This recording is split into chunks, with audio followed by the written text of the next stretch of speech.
Hi guys, James at Rampant Lion Reviews again for you today with another beer review. For this one, we are going to head over to America once again, and we're going to return to a brewery that has now featured on the channel a couple of times before. So this is going to be my fifth or so review involving these guys, if memory serves me correctly. The first couple of reviews that I did were collaboration brews that they did with different Scandinavian breweries, Amar, Amundsen, and I forget who the third one was. But the last review that I did for this brewery was actually my first dedicated review, or my first solo brewery beer review, I guess you could say as well. That beer was very, very nice, and I'm hoping that this one carries on in the same vein. I've heard very good things about it. So hopefully it's another good beer, hopefully it makes for an interesting review, and I hope that you guys enjoy my take on this one as well. So yeah, for this review then, we are going to go to the northeast of the US, New England, to the state of New York, the city of New York as well, and the district of Brooklyn to be precise. So we're going to have a look at another beer from Kings County Brewers Collective, known as KCBC of course, and we're having a look at their Ravenmaster today. So this particular beer comes in at 14% ABV. It's an Imperial Stout, and going by the adjuncts on this one, I think we have to call this an Imperial Milk Stout, potentially an Imperial Pastry Stout.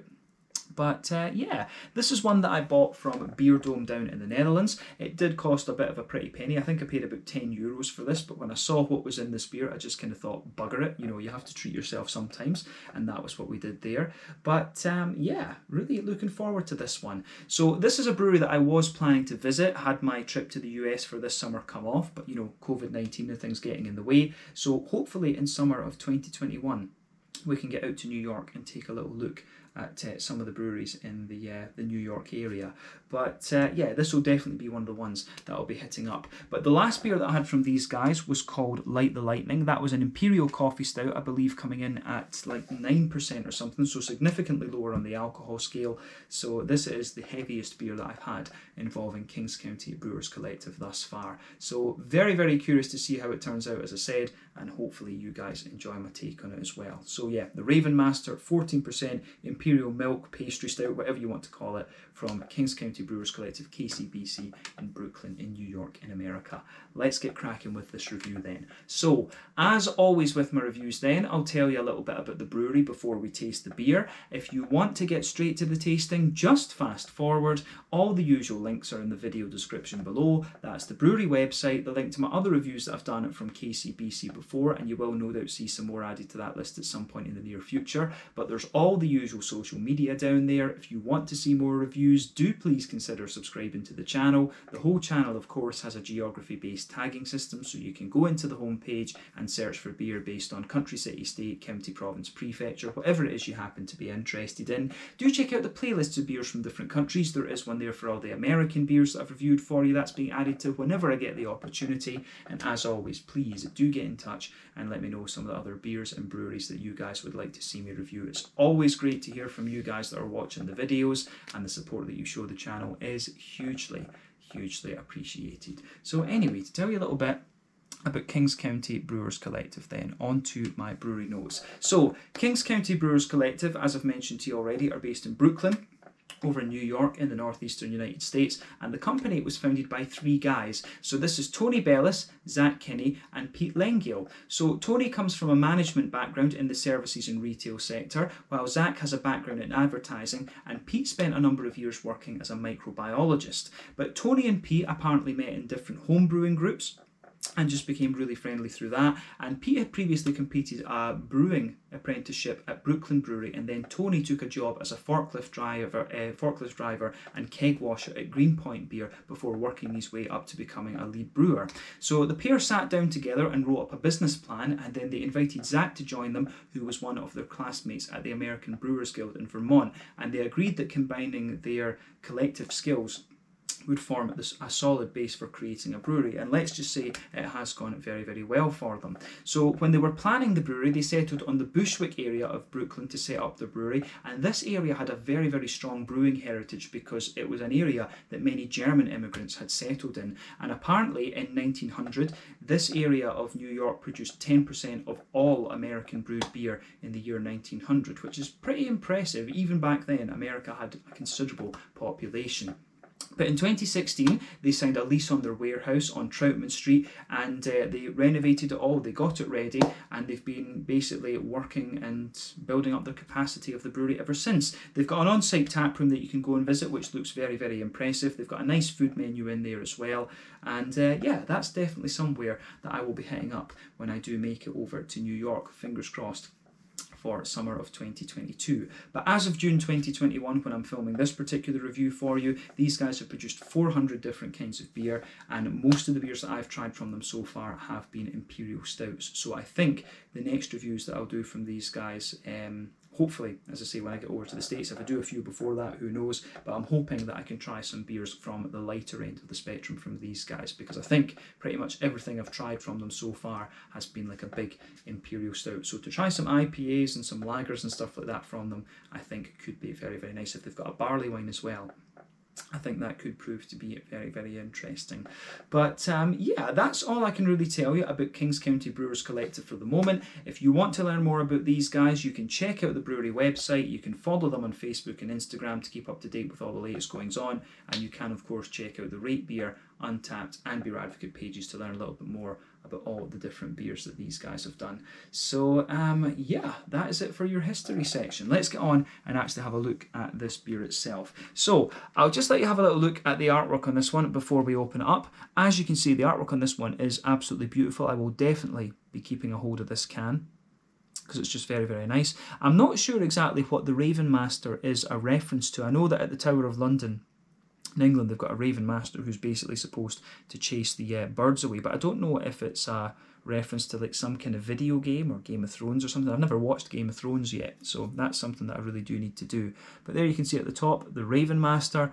You can see at the bottom of the can there, the KCBC Brewers Collective thing. This one, the Kings County Brewers Collective symbol there, which looks very nice. But yeah, we'll 100% be keeping a hold of this can. But like I said to you at the start of the video, this one is a 14% Imperial Milk Pastry Stout. I'm not sure exactly what style category it will fit into, but it's brewed with cocoa nibs, almonds, hazelnuts, pistachios, vanilla, and milk sugar, lactose in other words. It uses Warrior hops, which is quite a popular one to use in these big American Imperial Stouts, and then it's got a malt base that consists of barley malt, oats and rye, and yeah, I think that's it. But 473 milliliter can, this one, which is 1 American pint. Of course, an Imperial pint used in Britain and the Commonwealth countries is 568 milliliters, but yeah, 473 milliliters of 14% Imperial Stout is pretty formidable. This is my, Friday night beer.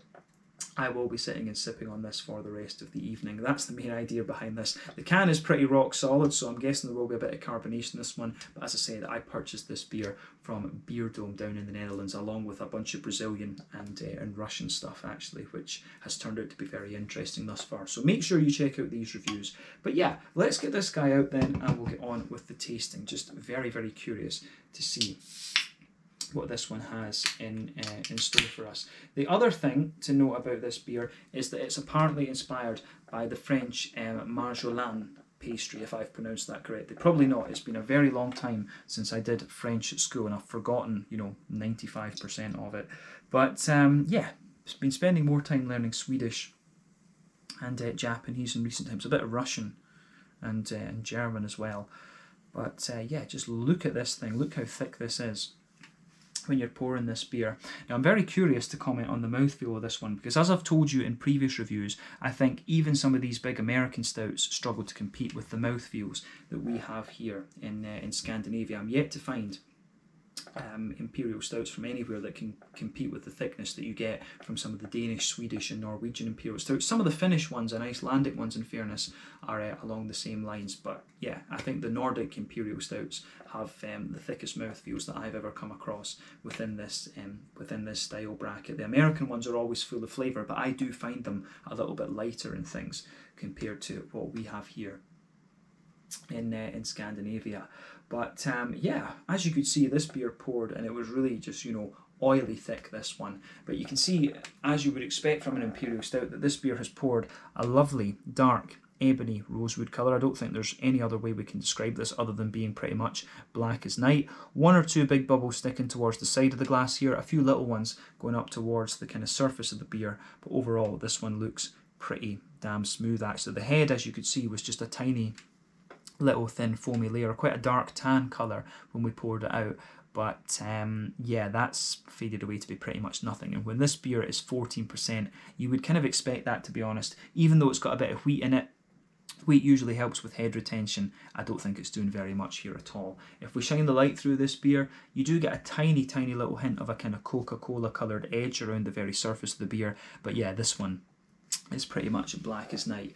But as I've told you in other reviews, when it comes to the colour of your beer, the colour is determined by 1, the type of malts that you use, that determines the magnitude of the colour. 2, the length of your wort boil. The longer you boil the wort, the more the sugars caramelise, thus you get a darker colour of beer. A big imperial stout like this, I would guess, is undergoing a wort boil of, you know, somewhere between 4 to 6 hours. That seems to be fairly common for these big high ABV stouts, but then any adjuncts and barrel aging, of course, will play a role in determining the colour as well, but it's less prominent when you're talking about beers like imperial stouts and things like that. Usually the black malt and the chocolate malt and all these kind of things overrides any effect that you'll have from adjuncts and barrel aging, as you might have in sour beers, for example, or barley wines and Scotch ales and old ales and stuff like this. But yeah, nothing particularly surprising about this beer in terms of its appearance when you consider what style it is. It looks pretty damn impressive, I have to say. The pour on this beer was kind of crazy. But yeah, I think it's about time that we move on to the aroma of this beer then. I'm just really curious to have a taste of this, I have to say. But yeah, let's go for the aroma on this one then. Appearance is exactly what you'd expect from this style. Oh yeah, it smells straight away. It smells like a pastry stout, this one. For me, the telltale signs of a pastry stout would be that sort of phenolic, cakey kind of thing that you get out of some of these. This beer straight away to me smells a little bit like Christmas pudding. My dad loves Christmas pudding. My mum always used to make them a little bit later for his birthday in February, because that was just his thing. But yeah, this beer has that sort of phenolic, toasty, Christmas puddingy sort of thing coming out of it right away. And for me, that's one of the telltale signs of an imperial pastry stout rather than rather than it being a milk stout or something. If it was a milk stout, it would smell a little bit more milky than it does, if that makes sense. So yeah, I think it's fair to call this an imperial pastry stout rather than an imperial milk stout, although I think it was actually listed on Beer Dome as an imperial milk stout, and it might be listed as that on Untappd. I can't remember actually, but yeah, the aroma of this one though is very, very nice. I enjoy a pastry stout every so often, but yeah, I have to say I do like the kind of old school RISs and things like this a little bit more.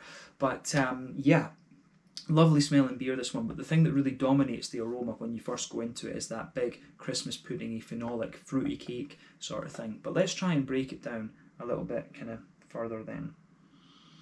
So yeah, the backbone of this beer, you can definitely pick out a few kind of woody elements to this one. The backbone of the beer comes across as a little bit woody and sort of cakey. Like I say, it smells a little bit like a kind of Christmas pudding. You know, it's like you get a lot of highly caramelized treacle molasses kind of thing out of this one. Those really, really highly caramelized brown sugars. Like I say, a beer like this is going to undergo a wort boil of like 6 hours or something like that. And, you know, that gives the opportunity for much of the a hell of a lot of caramelization, and you get that straight away with this beer. The backbone of this one, it's got a few woody undertones, like I say. You get a little bit of that kind of cakey, that sort of, the bit of the char, if you bake a cake, you get those kind of charred bits that stick to the baking tray and things. That's what the backbone of this beer really smells like, a very kind of, highly caramelized, slightly charred, cakey sort of element. That is the backbone to your beer there, with a few woody elements in it, a little bit of nuttiness as well. Of course,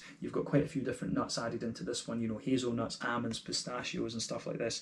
So those nutty elements are coming out in abundance in this beer.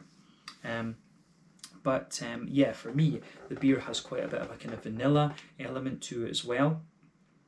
So yeah, a bit of vanilla for me. I think that's probably going to be enhanced by the fact that this beer has like lactose and oats in it. I always find, these two elements give you a little bit of a kind of vanilla quality, even if the beer doesn't have vanilla in it itself.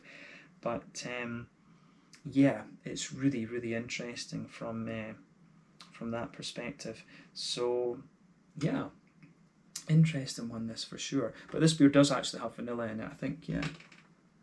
Yeah, it does have vanilla in it, vanilla and lactose. So yeah, that makes sense that we're getting quite a bit of vanilla out of this one. But yeah, the vanilla, the wood and the lactose kind of comes together, and in the centre of the nose you get a nice little bit of sweetness out of that. Underneath, as I say, you've got that cakey, highly caramelised, treacly molasses sort of thing. So big, highly caramelised brown sugars in this one. A bit of sweet caramel in there, a little touch of a kind of biscuity, grainy note. But yeah, big, really thick brown sugary elements in this beer for me.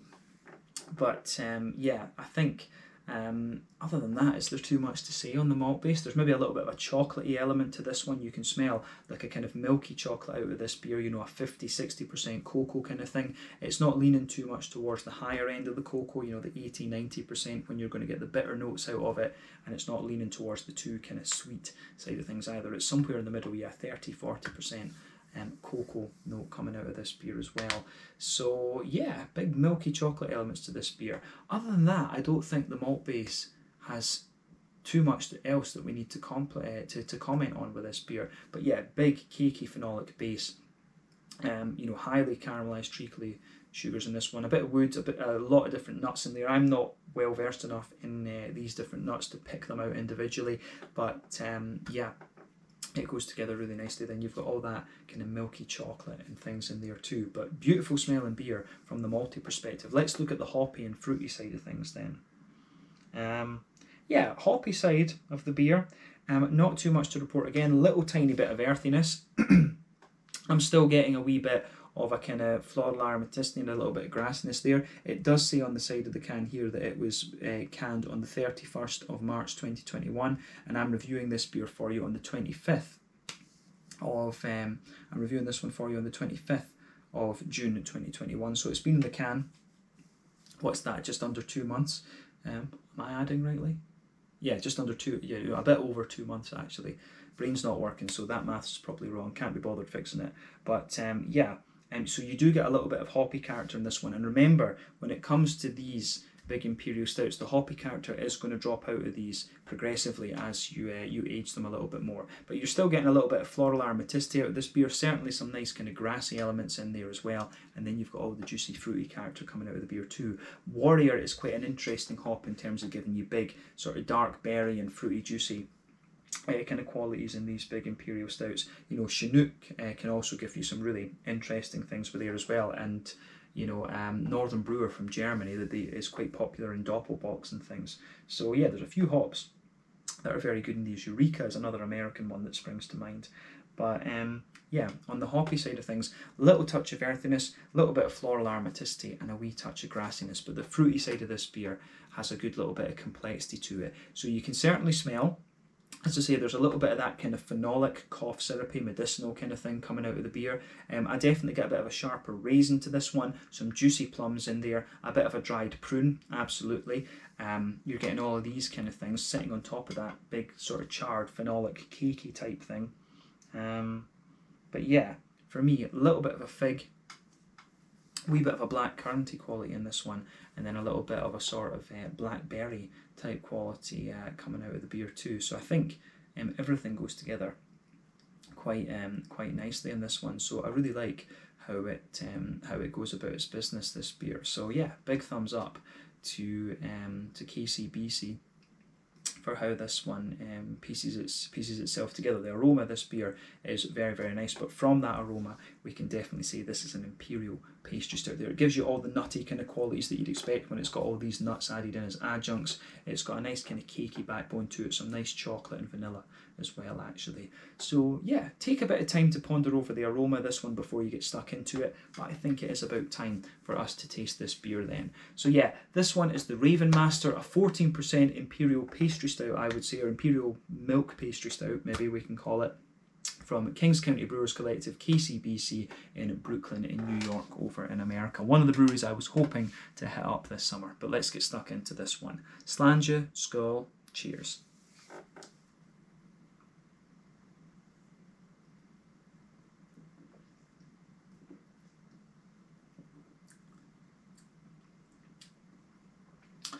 Yeah,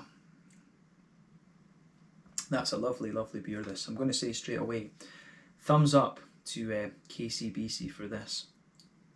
Potentially, It's still not quite as thick, but it's getting towards the thickness that you would get from these big Scandinavian Nordic brewed Imperial stouts. Actually, it's getting towards that. So I have to give KCBC a bit of kudos for that. Maybe they've been learning from their collaboration brews with the likes of Amundsen in Oslo and Amar in Copenhagen.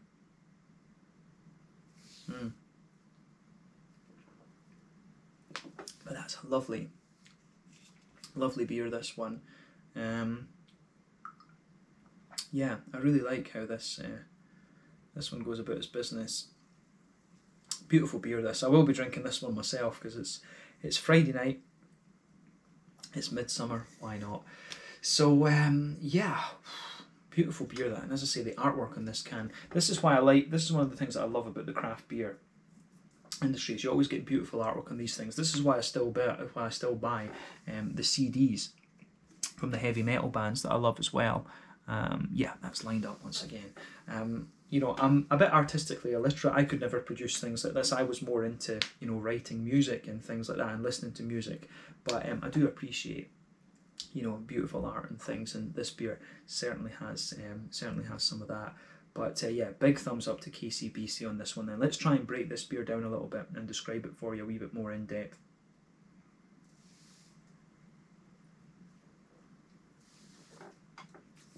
It's got a beautiful balance to it. The one thing that I would say about this beer is that the way that the flavour comes out is actually quite similar to what you pick up in the aroma. So the backbone of this beer, you feel that highly, you know, you get a mix of things there. So this beer has that sort of charred, but still quite oily, brown sugary sort of thing. That is what forms the base layer of this beer. So you can feel that highly caramelized treacle molasses type vibe coming out of the beer, which I really like. So yeah, big highly caramelized treacle molasses notes in there, but it still has an element of that sort of charred, I don't know if charred is the right word. It's got that, you know, the bits of the cake that stick to the side of the baking tray. That forms the backbone of this beer. Although I think in some sense we could say that the beer has a sort of smooth woody layer that goes right across the middle of the tongue. Let's start with that. Yeah, the beer has this sort of smooth kind of woody layer that goes right across the middle of the tongue, and probably this is coming from the lactose. The lactose is going to be the thing that smoothens this whole beer out. So yeah, nice smooth woody layer on that middle third of your palate. If you go towards the kind of front end of that middle third of your palate, you'll get the kind of nutty elements coming out of the beer. You can definitely feel that there. You know, the almonds, the pecans, the pistachios, and all of these kind of things that are in the beer. The vanilla kind of mixes in with that as well. So the front half of that middle third of your tongue is about the nice kind of sweet vanilla elements in there and all the nutty characters. That sits there. But then as you move into the back half of that middle third of your palate, that's where you're getting the kind of cakey, chocolatey and brown sugary elements there. So yeah, back half of that middle third of your palate, you can feel the sort of, you can feel the kind of cakey element that I was talking about there, that highly caramelized, treacly molasses sort of thing mixed in, pardon me, with those big sort of Christmas puddingy, cakey, sort of cakey flavours. And that sits there on that back half of the front of the middle third of your palate. And as you go forward, you can feel it just creeps and it kind of goes on top of that kind of you know, oaty, creamy, vanilla, nutty type quality that's on the front half of that middle third of your palate. So yeah, it's really interesting how that goes together. So you can feel that the cakey, that big sort of cakey, treacly sort of thing is the thing that's pulling everything together in this beer actually, even though that you have that kind of smoother, oaty, nutty, vanilla kind of quality on the front half of that middle third of your palate. It's really interesting how that kind of pushes its way out of the beer in this one.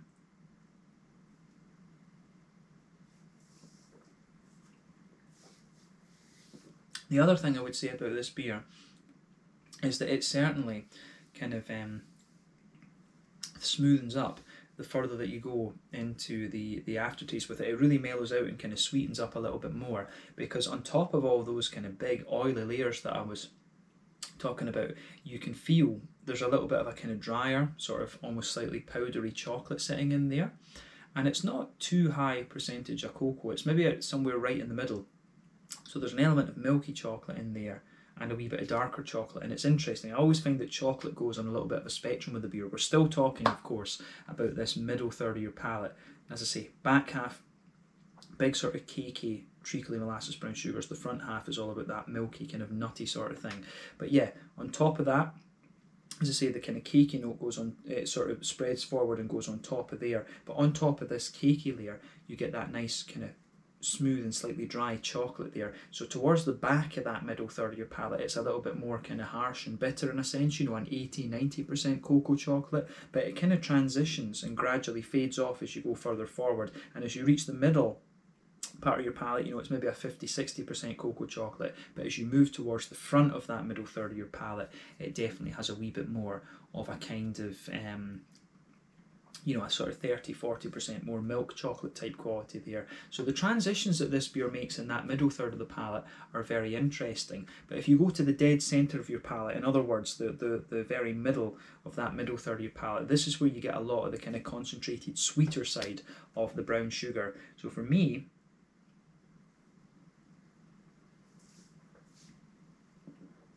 in the middle of your palate, it's certainly got a very sweet caramelly note to it. It's almost very slightly bourbon-like, which is kind of interesting. So yeah, in the middle of your palate, you've got a very sweet, straight-up caramel in there. Not too highly, you know, treacle molasses like that. All those kind of flavours are coming out from the cakey part of the beer, in my opinion.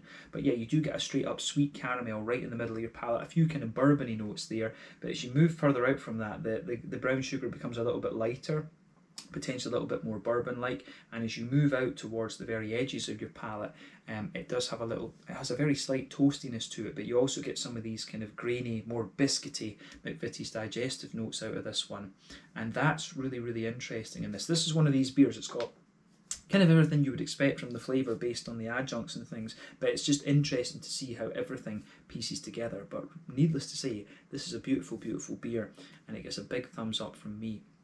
So, you know, kudos to Kings County Brewers Collective for this. That's the middle third of your palate. That's where the highest level of complexity in this beer is. Let's focus on the other parts of the beer and round off the tasting then. So border region between middle third and back third of your palate, again, you get a wee bit of a kind of build up there, a bit of a cakey sort of thing, but the base of that back third of your palate, it's actually a very smooth oaty quality, and you do get one or two little roasty, toasty, almost black malty grainy notes just at the very, very the extreme back of your palate, I guess you could say. But yeah, smooth oats, bit of a roasty, toasty, well-fired, bread crusty kind of thing at the very back of your palate. On top of that, though, you can feel some of the yeasty elements in there, and the yeasty notes for me in this beer, they have a little bit of a bready element to them, but in some ways they're just very thick and cakey, quite airy though at the same time. So when you start at the back of your palate in this beer, the flavour is actually quite tall, but as you move further forward, it just condenses down, and then as you go into that middle third of your palate, then it really becomes quite squashed together and quite condensed, and this is where you get all the really intense flavours out of the beer that we've just described. But I think that summarises the malty, yeasty component of this beer. Let's focus on the hoppy side of things then.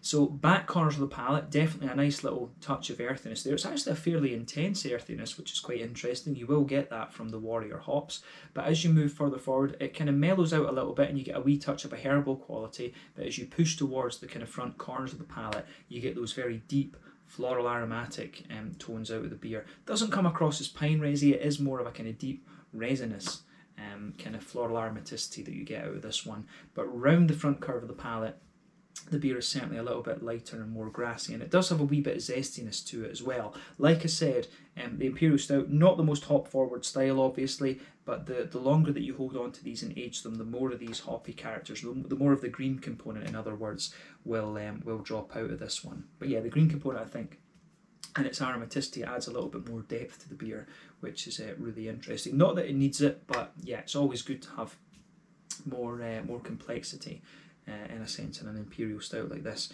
Being overly complex is not always a good thing, but yeah, I like a little bit of a hoppy character to come out in these beers. But let's focus on the front third of your palate then and the fruity side of the beer. So yeah, border region then between front third and middle third of your palate. Again, you get a little bit of that cakey build up in there, that highly treaclized brown sugary sort of thing there. You get a lot of that. And then the base of the front third of your palate, you get a little bit of oatiness in there, a little bit of the oaty smoothness, and then the sort of brown sugary cakey kind of things sitting underneath that as well. So you do get a wee bit of a toasty cakey kind of quality forming the backbone, and the oats just sitting on top of that and smoothing out. On top of both of those though, you get that nice oily bubble where the juicy fruity esters just kind of roll their way out of the beer. So let's focus on those juicy fruity esters now and pick those out.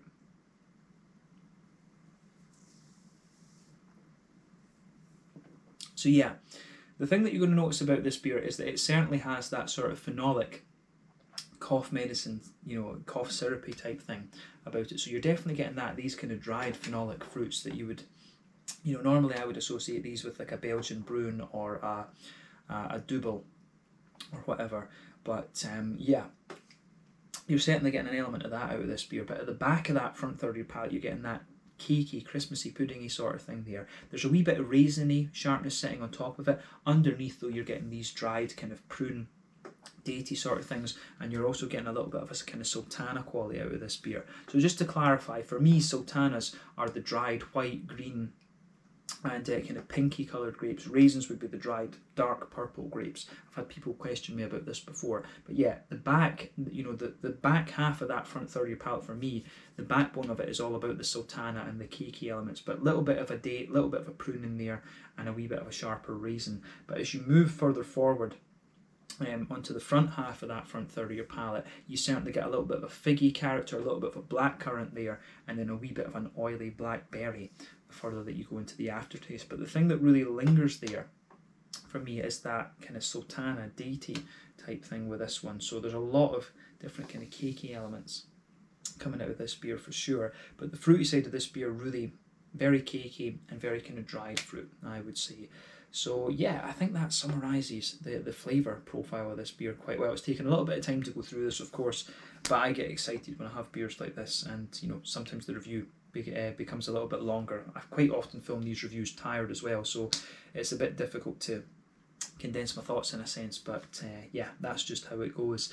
But yeah, the thing I can say about this beer is that it's absolutely beautiful. If you come across this one, maybe it'll be a little bit more pricey if you're wanting to try it here in Europe, but it's certainly worth it. And I'd say this one is up here, up there with the likes of the big Amundsen Imperial stouts, the Amars, the Omnipoyos, and these kind of things. It's a very, very solid Imperial stout, this one, and for me the mouthfeel is getting up there with the Nordic ones. So yeah, I think on this note it's good to round off the review with the mouthfeel then. So definitely a full-bodied beer, there's no doubt in my mind about that one.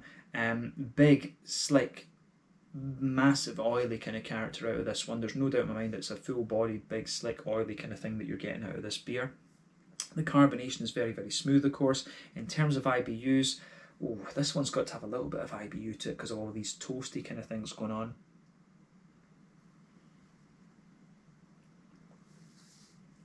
Yeah, I mean, it's got to have about 40 or 50 IBUs to it, at least, maybe even 60. Something like that. I always find it quite difficult to tell the IBUs when it comes to pastry stouts, and as I always say, IBU is my weakest point of beer reviewing, so always take my IBU counts with a bit of a pinch of salt. But I think I want to say like 60 IBUs with this one, but I think some of the dryness that you're getting in the aftertaste from other parts of the beer, because this one does develop a woodiness and kind of toasty, cakey dryness the further you go into the aftertaste. Maybe that is skewing my view a little bit. But as we said, the malt base, lovely smooth woody backbone to it, big, chocolatey, savoury kind of notes out of this one, a little bit of umami, I guess we could say, some nice kind of, milky sweetness in there, smooth sweetness as well, and lots of kind of brown sugary notes. The malty backbone of this beer is beautiful. The fruits for me come across as quite smooth, but at the same time quite oily. But yeah, this is a lovely, lovely stout, this one, and I'm very glad that we got to review it here on the channel. So I think it's about time that we round off this review then. A beautiful beer. I paid a little bit more for it, but do I regret it? Not at all. I think this is a nice treat beer, this one, for midsummer. But yeah, let's leave it at that then. So this one was the Ravenmaster, a 14% Imperial Stout. I guess we can say Imperial Pastry Stout now, with cocoa nibs, almonds, hazelnuts, pistachios, vanilla and lactose added into it. Warrior hops, of course, as well. But this one comes to you from Kings County Brewers Collective in Brooklyn, in New York, over in New England in the States. Looking forward to visiting this brewery next year at some point, but let's leave it there. Thank you again for watching my beer reviews. Until the next time, please like, subscribe, share, all the usual YouTube stuff. Let me know your own thoughts on this beer in the comment section below. Let me know what your favourite beers are from Kings County Brewers Collective. Do give me some other New York brewery recommendations. Check out my social media, check out their social media, and I'll catch you guys in the next review. Slàinte, skål, cheers, the Ravenmaster from Kings County Brewers Collective. Awesome beer, this one. I can feel the booze going to my head, so let's leave it there. Slàinte, skål, and cheers.